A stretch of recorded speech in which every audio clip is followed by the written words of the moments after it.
Okay, gather round, everybody. This is our first chance to meet as a company before we start rehearsing this very special production of Hamlet. I want to begin by going over the cars.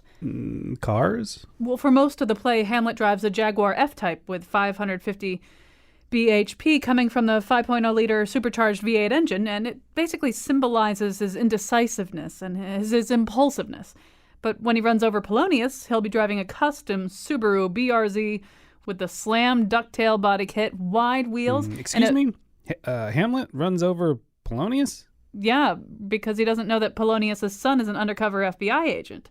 That sets the stage for Laertes to show up in this orange Lamborghini with a 6.2-liter V12 motor. And, what does Ophelia drive? A 1966 Corvette Stingray with massive custom wheels and finished in chrome and a really beautiful dual-tone white and red paint job. And you get to drive it right into the river and drown. Sweet! Hey, I play Claudius, but in my script, the only line I seem to have is Groot.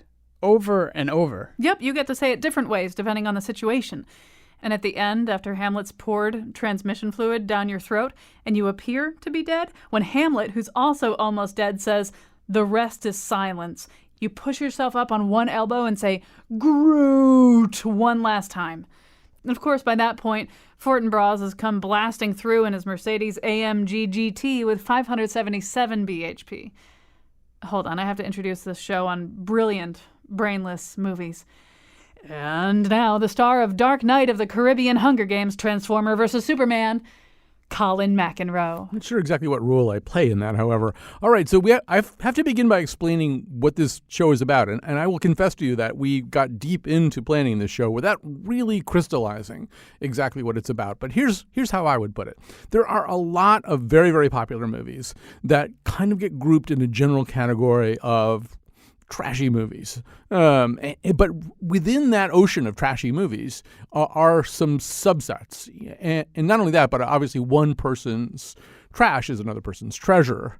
If you were to give my son and me the choice between watching the original Point Break, the Patrick Swayze, Keanu Reeves Point Break, and almost any Eugene O'Neill play, we would pick the Point Break, and we would feel we were making a solid artistic choice there. But I'm not sure the critical establishment would necessarily feel the same way. So we all have these favorites, these things that we think we can even make an artistic and critical case for. And then there are other things that are just trash and are irredeemable and have no aesthetics and no subtext. And then there are other movies which maybe don't aim all that high, but they hit their target so perfectly.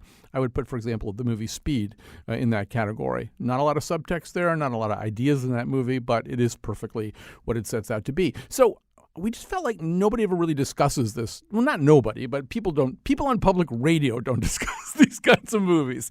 And so then we thought, well, who discusses public movie? Who discusses movies on public radio? Bob Mondello. So we asked Bob Mondello, who is NPR's senior arts critic, to join us for this conversation. Also, Stephanie Mary, who turns out to have the very interesting job. Well, first of all, she's pop culture reporter at the Washington Post, which is an interesting job in and of itself. But she's also their designated Fast and Furious critic. And indeed, the Fast and Furious franchise is really what got us thinking about this whole area of sort of, movies that don't have the kind of critical portfolio that maybe other movies do. So welcome to both of you. I'm very excited to have both of you here. Bob Mondello, I'm going to start with you.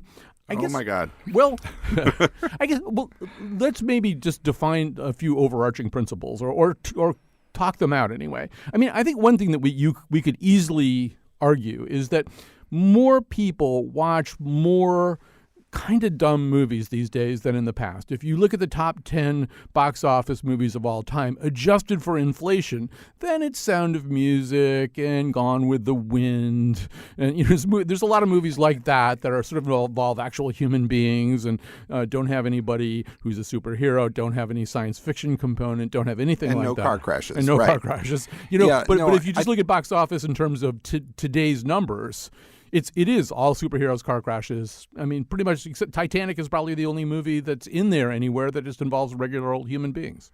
Well, I think, even when they don't involve human beings, or let me take that back.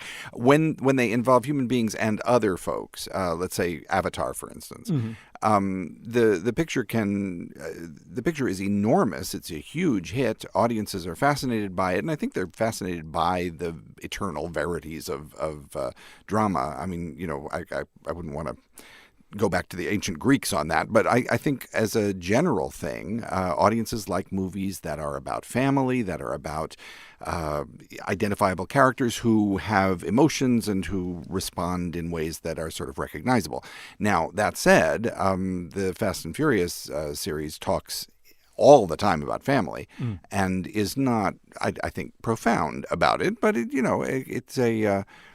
it's a serviceable franchise, and it certainly made a lot of money, a lot more than, say, the last time that somebody adapted Eugene O'Neill. Right. And are there franchises, Bob, like let's say the Transformer franchise, where you, as Bob Mondello, don't really feel as though you need to see all the rest of them? Well, I certainly don't expect to see the rest of those. That franchise would have to do something very different before it was worth our revisiting in a critical way on NPR. But I've been back to a lot of movies that strike a lot of people as silly. To see the second and third and fourth versions of them, and sometimes the 25th, if you talk about the James Bond movies, for instance. And, at some point in the middle of that series, that series got really mindless. And then it sort of came back in the last few when Daniel Craig got involved. So I think as a practical matter, there are kinds of pictures that, I decide there's nothing really to say about this movie except it blows things up in a persuasive way, and that's not really. I mean, these days with special effects, I think we're there. Everything the I don't know, the mutant turtles can blow things up in an effectively persuasive way. At which point, I'm not sure that means anything anymore. One more sort of ground rule or something, and then I want to bring Stephanie into this conversation too. But it seems to me that maybe right around 2008, there might have been a watershed moment attached to the movie The Dark Knight where, how can I put this? Certain movies lost their presumption of lowbrow or even low middlebrow status. I think maybe prior to that, there was probably some portion of the critical establishment and aesthetes in general who would say, well, if they're wearing capes and cowls and, superhero costumes and stuff like that, that automatically kind of ghettoizes it in a certain way. And, the Academy famously expanded its Best Picture category, I think partly as a reaction to this, there's some of these movies, we're going to have to start taking them seriously in a way that we never did before. And the only way to do that is to expand the category to 10 pictures instead of 5. Well, yes, and I think most of the critical establishment always took superhero movies seriously insofar as they were insofar as we were talking filmmaking, not necessarily seriously in terms of the writing, because an awful lot of them are written very badly. But this is a problem of romantic comedies too. I mean, it applies to everything. I think superhero movies and fantasy films are arguably much bigger these days than they used to be, partly because filmmaking has progressed to the point that fantasy is something that that Hollywood can do very persuasively. Notice I keep on coming back to that one word, persuasive, that a picture, a movie needs to be persuasive in some way for an audience to like it. And I think in a lot, I haven't really given this any thought. I'm talking off the top of my head here. It seems to me that Hollywood can now make really stupid stuff persuasive. All right, what a perfect segue to Fast and Furious movies. Although I don't necessarily mean to paint them exactly with that brush. And Stephanie, first of all, I should say that prior to preparing for the show, I had never seen, I go to a lot of movies. I see a lot of movies. I'd never seen a Fast and Furious movie. I didn't know what they really were. I knew there were cars in them. And so now I have seen Fast and Furious movies, and now I've... And which ones did you decide to see? Because there are some you can definitely skip. Right. Well, my point of entry was the Furious 7. And I sort of get it, but I want you to help our audience get it, because you're the person in the Washington Post newsroom and in other venues who stands up for these movies. So stand up for them now. Yeah. I realized this a couple of years ago before the Furious 7 came out, when I was talking to other reporters, and I realized that I wasn't just like the only apologist in the room, but also definitely the only celebrant. So that's how I ended up with the Fast and Furious beat every 2 years. I think that it's a really fascinating franchise, both in the way that it reinvented itself, because it started out as this movie that was really for gearheads, for people who were into street racing. And then, during the fifth installment, Fast 5, they completely revamped it, and it worked so well. They turned it into this heist movie where you're globetrotting, so it kind of has that James Bond feel to it, but it still had that sort of core of family that Bob talked about. It's, they hit you over the head with it. They say family probably 37 times in each movie. But it does have this kind of sweet core. And if you've seen the seventh movie, then you know that it can actually be kind of a tearjerker. Obviously, that was because Paul Walker passed away in the middle of filming that movie. But there is definitely like an emotional core to these movies.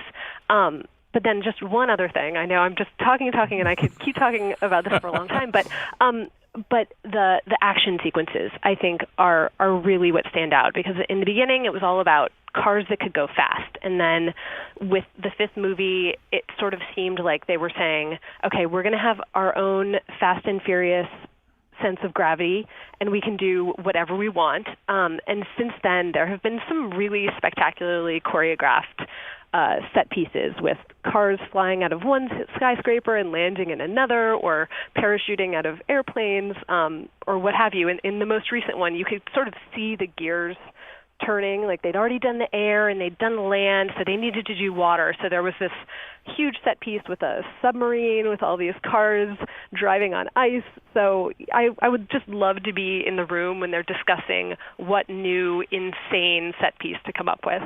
I've been trying to think a little bit about the subtext of these movies and what they're all about, particularly all this kind of pietistic going on and on about family. This is the only family I need. You're the only family I'll ever have. Also a lot of addressing one another as you're my brother when you're not actually, in a familial sense, really my brother. And I wondered if part of it is that this, I know it has a huge worldwide audience, and we can talk about that. The foreign market for this is huge. But in America, I wonder if a big, passionate part of its audience is a generational cohort, let's put them between the ages of 18 and 30, who've never served in the military. Because we have a volunteer army, it's a small subset of young American men serve in the military. This seems so much like a kind of Band of Brothers thing, that these are people brought together who have a stronger than blood tie because of everything that they've ever been through. And this has been something that generations of young men in America experienced for most of American history, except not now. I don't know. Does that seem like a totally specious argument, Stephanie? I mean, some people would say don't read too much into these movies, but I think that there's something there. It's this really interesting crew, this multicultural, multi-ethnic crew of people from very different backgrounds who have come together, and like nothing is stronger than this bond. There's also this recurring theme of forgiveness, because the very first movie, sort of the two main players, Brian, played by Paul Walker, and Dom Toretto, which is Vin Diesel, they're on opposite sides of the law. Brian's an undercover agent, and Dom is a criminal, and they end up becoming brothers. And in the most recent movie, a former villain ends up part of the crew, and I kind of love that they keep expanding their crew to include all of these former enemies. And I'm like, in this moment where we can't really talk to each other on opposite sides of the aisle, especially in D.C., it's kind of nice to see enemies mending fences. All right, let's actually hear a little bit, for those of you who have never absorbed any of the dialogue in Fast and Furious. I think this is from the original Fast and Furious movie, is it not? Yes, all right. So this is the original Fast and Furious. You'll hear a little bit of that conversation, I think, between those two characters. Okay, good luck, guys. Hey, wait, hold up. I don't have any cash, but I do have the pink slip to my car. Wait, you just can't climb in the ring with Ali because you think you box? He knows I can box. So check it out, it's like this. I lose, winner takes my car clean and clear. But if I win, I take the cash And I take the respect. Respect. To some people, that's more important. That your car? I got it. See a cool air intake. It's got a NOS fogger system and a T4 turbo Dominic. I see an AIC controller. It has direct port nitrous injection. Yeah, and a standalone fuel management system. Not a bad way to spend $10,000. See that? He's got enough NOS in there to blow himself up, period. Yeah. So what do you say? Am I worthy? We don't know yet. But you're in. Let's go. Bob Mondello, one thing it strikes me that helps some of these movies is just having really good actors in them. So if you try to make Point Break without Patrick Swayze and without Gary Busey for comic relief and stuff like that, maybe you don't have. Well, actually, they did that, and they didn't have such a good movie. I was going to say. And I mean, you've tried to make Speed without Keanu and Sandra Bullock and Jeff Daniels. I think once again, maybe you have a lesser movie. One thing that does seem to help these movies a little bit. I mean, Vin Diesel is getting measurably worse as an actor with each passing year. It's like they hit him in the head with a plank till eventually he will only be able to say Groot. But like some of these other people, Paul Walker, I was kind of surprised. Bob, I could imagine, Jack Warner discovering a guy like that in the studio system and making him one of the biggest stars of the studio era. He's very handsome. He's got stuff going on behind his eyes. I mean, some of these actors are pretty good. I absolutely agree. For what they're being asked to do, they are terrific. In fact, and they're sort of action movie stars. Stephanie was just talking about it being a broadly accessible group. I mean, there's a reason that this picture did twice as much business in China as it did in the United States in its opening weekend, right? I mean, it is exactly the multicultural aspect of it that makes it very appealing worldwide and is why these things are taking off. And, the actors are all, I mean, in many parts of the world, these actors are going to be the prime exemplars of what Hollywood's all about. We're going to grab a quick break here. We're going to have more of Bob and Stephanie on the other side of that break, so let's do it.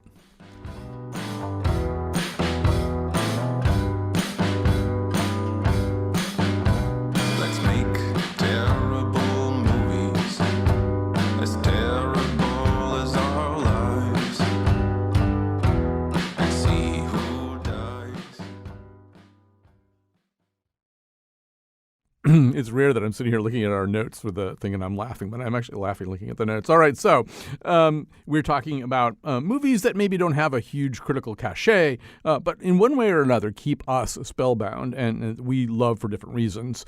Bob Mondello is NPR's senior arts critic. Stephanie Mary is a pop culture reporter at the Washington Post. And so I'm going to ask both of you a little bit about this. But so, Bob, I think it's time for you to come clean.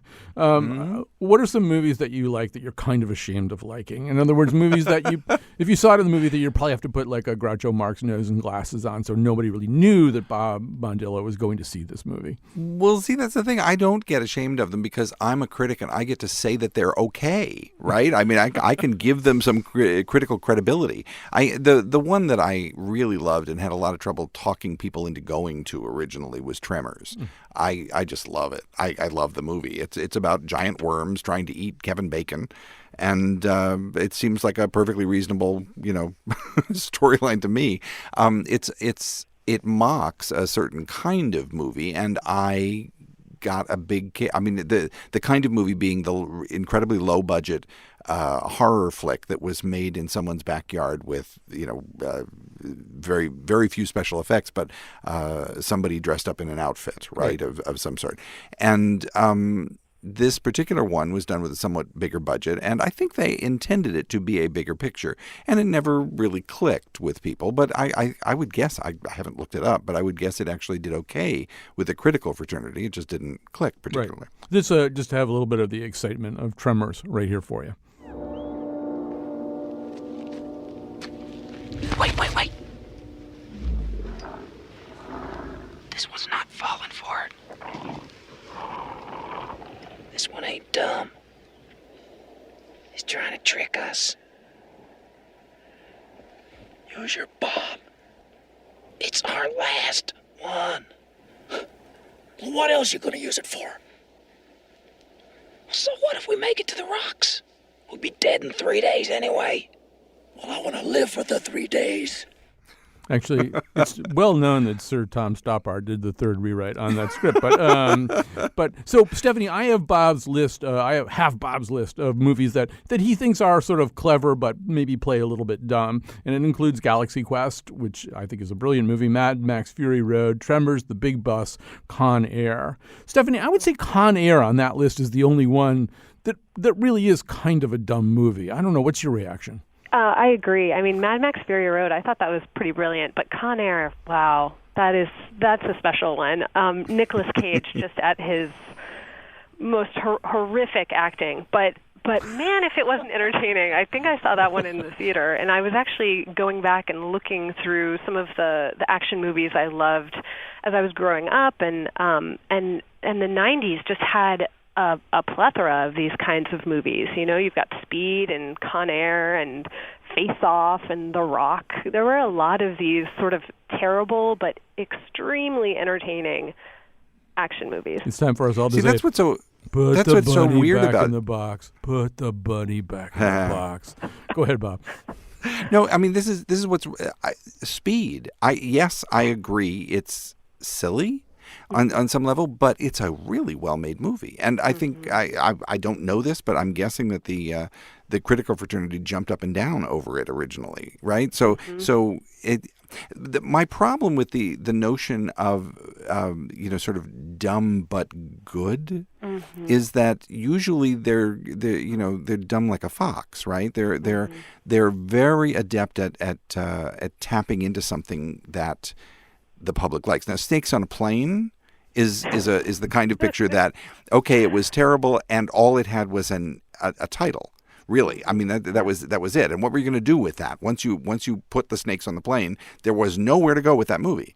And so, there are some like that try to sell themselves exclusively on the notion of what they're put together with. I used to, for some reason in my Wikipedia entry, somebody put one time that I had a theory that the fewer words it took to express what a film was, the dumber it probably was. And the example they gave was DeVito and Schwarzenegger are twins, right? And yes, that's, I mean, that was a dumb picture. But as a practical matter, there is something to be said for the kind of movie that can be summed up in its title. And Hamlet, which you guys did a parody of at the beginning, is not that kind of movie, right? I mean, Hamlet is more complex, and its title doesn't tell you tell you everything you need to know about it. So we're going to run out of time here. There's so many things I want to talk about. But Stephanie, let's talk about Independence Day. All right. So I happen to really like Independence Day a lot. I know of no possible intellectual defense for it other than once you've seen Independence Day Resurgence, you understand what an incredible masterpiece Independence Day was in the first place. But I don't know. Is there a way to make an argument for Independence Day other than just we like it? I mean, I actually think that it was smartly put together, and it has good dialogue and it has good character development. You care about these characters. You've got sort of the comic relief, which breaks up the tension of the alien invasion.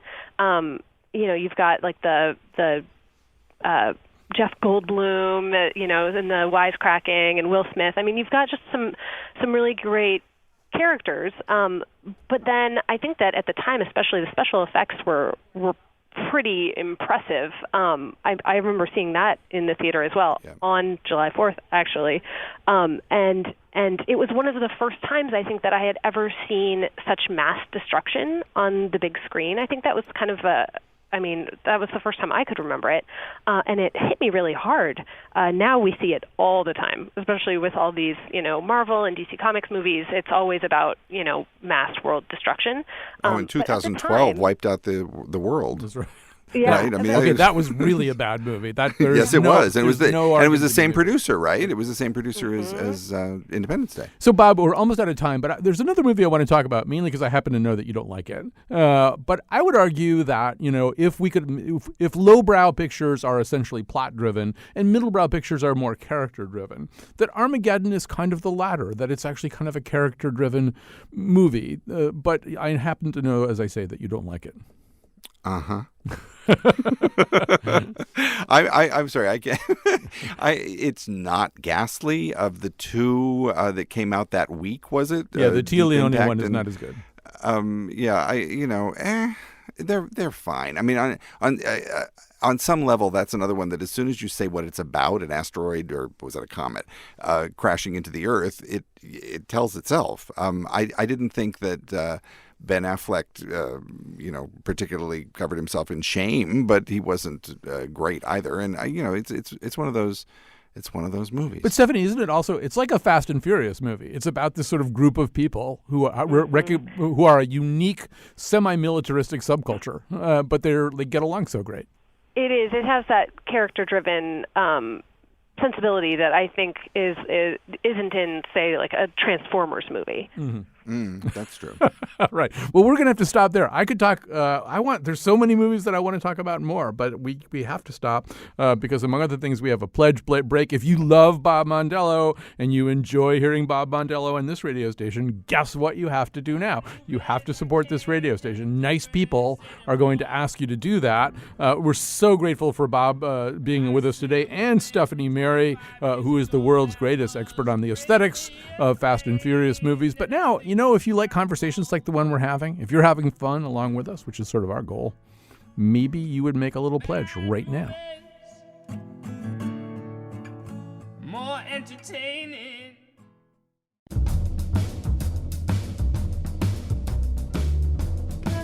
They should do a remake of The Rock, starring The Rock. Has that already been discussed?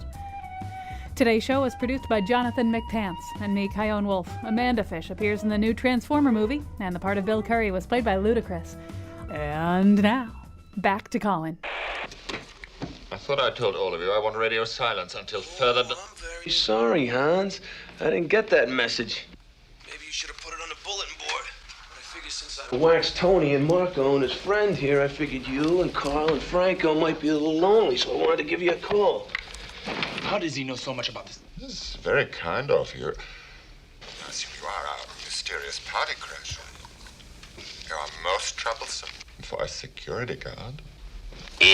Sorry, Hans, wrong guess. Would you like to go for double jeopardy where the scores can really change? Who are you then? Just a fly in the ointment, Hans. The monkey in the wrench. A pain in the ass. Check on all the others. Don't use the radio. See if he's lying about Marco and find out if anyone else is missing. Mr. Mystery Guest. Are you still there? Yeah, I'm still here. Unless you want to open the front door for me. No, I'm afraid not. But you have me at a loss. You know my name, but who are you? Just another American who saw too many movies as a child.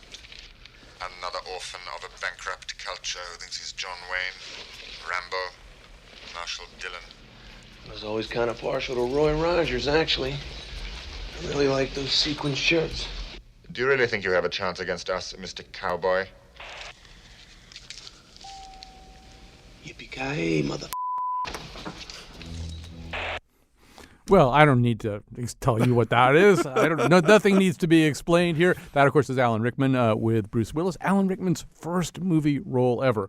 We're going to devote our final segment here to a discussion of Die Hard. Bob Mondello, you just heard him laugh. He's still with us. And joining us I've been waiting for this conversation for quite some time. Stephen Metcalf, who's Slate's critic at large and the host of Slate's Culture Gabfest. By the way, I really recommend the current episode, which is based in Washington, D.C. It's in front of a live audience. And many, many funny and interesting things happen. They discuss the Fast and the Furious movies, and you get to hear John Dickerson sing a Dylan song and then listen to Stephen Metcalf refer to his inscrutable blindness.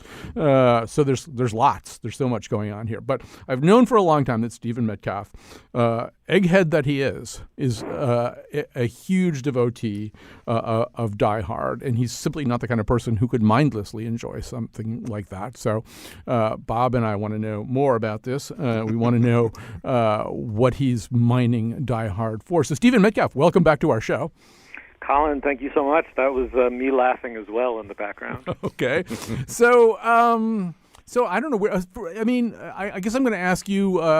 When you are confronted by the intelligentsia with whom you travel about Die Hard, I'm sure there are a lot of people prepared to dismiss it more or less out of hand. Do you have some kind of pat rejoinder to that? Oh my gosh! Well, I don't know if. Well, first of all, it's just a superbly constructed movie. It's a beautifully crafted screenplay.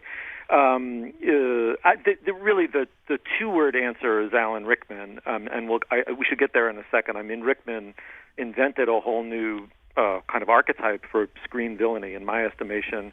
But I guess the sort of potted theory that I would come up with to please both my lowbrow friends, whom there are more of than I think you give me credit for, and the Trotskyite intelligentsia with whom I spend my time, is that, kind of over the course of the 1980s, movies broke us of the habit of thinking that to be good they had to be socially or morally important. Kind of the Pauline Kael years, the auteur era of the 70s. And by 1988, I mean, I think Die Hard, in my estimation, and I'd be very curious to hear Bob's response to this, Die Hard was a watershed for a couple different reasons, but to me the big one is that it was not at all morally or socially important. It had no pretense to that whatsoever, and in many ways it was an unbelievably silly movie, but it was also superb. It had verve, it had wit, it was very, very tight, I thought. People can argue over whether Bruce Willis was the strong or the weak point. The truth is, at the time, he was their 99th choice for that role. For McClane, they sent out early versions of the script to everybody that you can think of, and they'd all turned it down. Weirdly, what they then did is overpaid Bruce Willis. They gave him $5 million, even though he was really only a TV star at that point, to take the part. And I'm not sure whether this was the motivation, but they, to an unprecedented degree, they were at liberty to balance the hero and the villain in terms of screen time, charm, wit, great lines. Whereas if you had a super A-lister playing the John McClane part, the hero, I don't know that Hans Gruber, the character that Alan Rickman plays, would have had so many unbelievably funny scene-stealing, but you can even argue movie-stealing moments. So, Rickman brought an enormous, I mean, it was his first screen role, as you point out. He brought an enormous amount of intelligence to that part, because essentially the movie is a kind of, it's kind of a flip inverted meta cowboy and Indian story, whereby this super suave European villain who turns out is only claiming to be a terrorist in order to, escape with $600 to $700 million worth of bearer bonds, turns out to be a complete cynic. He's putting on a kind of show where he's pretending to be this international terrorist with high-minded ideals and anti-capitalist goals. So he can kind of ham it up within in the confines of the character, but he is the one who accuses, in the clip that you played, he accuses Bruce Willis of being a kind of stupid American cowboy, seen too many movies, an orphan of a corrupt culture, and so that allowed Willis to play up also on his side of the equation, this kind of slightly ridiculous, cartoony cowboy character. And so we're kind of half in the realm of a naturalistic world where we're suspending our disbelief and watching some really fun thriller, but we're absolutely the entire time we're also in this scenery-chewing, self-consciously inflated cartoon. And it balances the two, in my estimation, beautifully. But so the quick answer would be it's an incredibly well-crafted movie with a really, arguably the greatest action thriller villain performance at the center of it, in Alan Rickman. All right, Bob, he's giving you, I can't wait to push Metcalf on subtext a little bit, but Bob, he's giving you a lot to react to, so go ahead and react. Well, I don't have any real argument with anything he said. I think the picture works on a whole lot of different levels. I think Bruce Willis became a star as a result of it, did he not? Yes. And certainly Rickman is the model for villains who have slowly but surely taken over for all movies, basically. I mean, I think there's no question anymore that the villain is what will make a superhero movie more or less interesting, rather than the superhero, because heroes in general have a certain John Wayne-ishness to them, that they have to go in a certain direction, they have to do it a certain way, and the villain gets to play it as it lays, and that's a much more interesting. I don't think there's anybody who wouldn't rather play the villain rather than the hero these days. And actually, well, I don't know. I think the notion of the villain as a fascinating character, it didn't originate with this. I mean, you've got Iago in Othello, right? So there are lots of examples before this, but as a practical matter, the fact that this was a well-balanced movie is indeed what makes it so engaging and so interesting. And you aren't really sure how. I mean, on some level, you do know how it has to come out, but you aren't really sure how it's going to get there. And it does seem, as you're going, it seems to be very much in question. So, Metcalf, this movie's made in 1988, and it's a cop movie that's openly contemptuous of almost every kind of cop. You know, the local cops are idiots. The FBI people are truly evil. You know, you're happy when they're wasted by these valueless terrorist thieves. And, you know, in that sense, I think one of its cousins is 1984's Ghostbusters, which is a real rejection of all kinds of authority. You know, they share a kidney named William Atherton, who plays almost exactly the same character in each of these movies. But I think it's harder to know. I think we sort of know what Bill Murray and company was saying, what they were saying in Ghostbusters. But you know, the degree to which Die Hard hates all police officers except John McClane and his Twinkie-eating friend. I don't know. What do you make of that? Oh, I think you've put your finger on something. I mean, look, it's a zeitgeist picture through and through. One thing I would point your listeners to is that a few months ago, in the last year, Vox.com published an article about Ghostbusters as a anti-authoritarian kind of startup parable in a way, like, you know, kind of everything wicked in the movie Ghostbusters is bureaucratic, sclerotic, top-heavy, and elitist, and whereas they're basically the world's first Silicon Valley startup, kind of this merry band of libertarians. I think that this movie, Die Hard, that's a terrific piece of writing, by the way.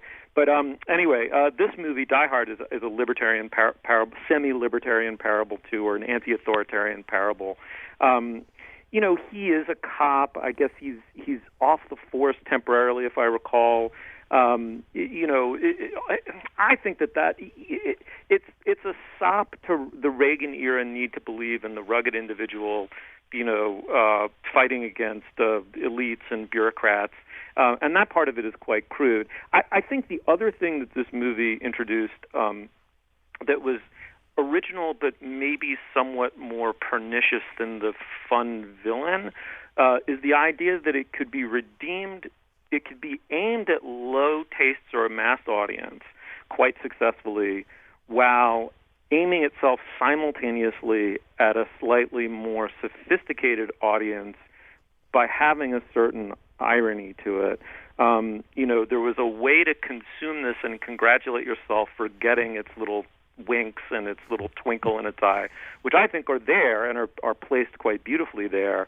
But nonetheless, there is a way in which I've never held myself accountable for thrilling along to what is basically a Reagan-era anti-authoritarian parable in which officialdom is, you know, bottomlessly corrupt, because the movie is so silly in a way, and it's so aware of its own silliness. I mean, I think there are two FBI agents named Johnson, and it's just a tiny little joke, but it just lets you know we're not fully in the realm of the real. And to take it seriously enough to criticize it is to take yourself seriously. And having taught audiences that reflex, I think, and Bob, I'd be curious to hear him speak to this, that's not the best habit for audiences to get into.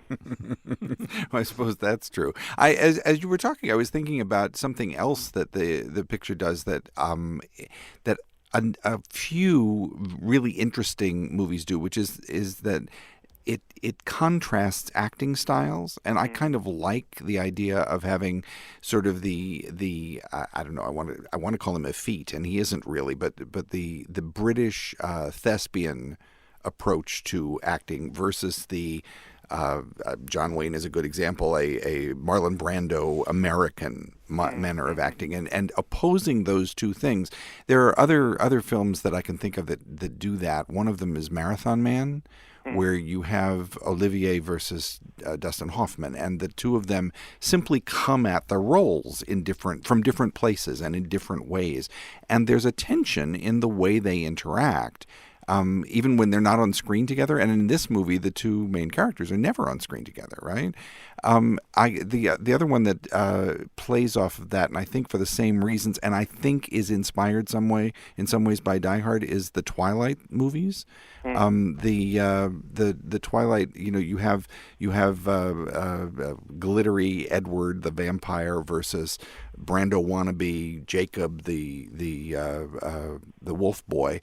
And there again, the tension in their scenes has everything to do with the fact that they're coming at the whole notion of acting a scene from different planets. Okay, I'm going to have to stop you guys just because we're, in fact, out of time. Tragically, out of time. Yes, I know there's so much more to talk about. I really wanted to talk about the fact that this is also the awakening of American angst about globalism. This is a Japanese-owned building, and the terrorists are, they're European, and Hans is some kind of lapsed Boer or something. But we don't have time to talk about that. We have time to thank Stephen Metcalf from Slate, where he's critic at large and host of the Culture Gabfest, and Bob Mondello, who is Bob Mondello. If you love Mondello and you love a show that would talk about the Fast and the Furious and Die Hard on public radio, please support us when the fundraising people come on, which they are going to do right this very second.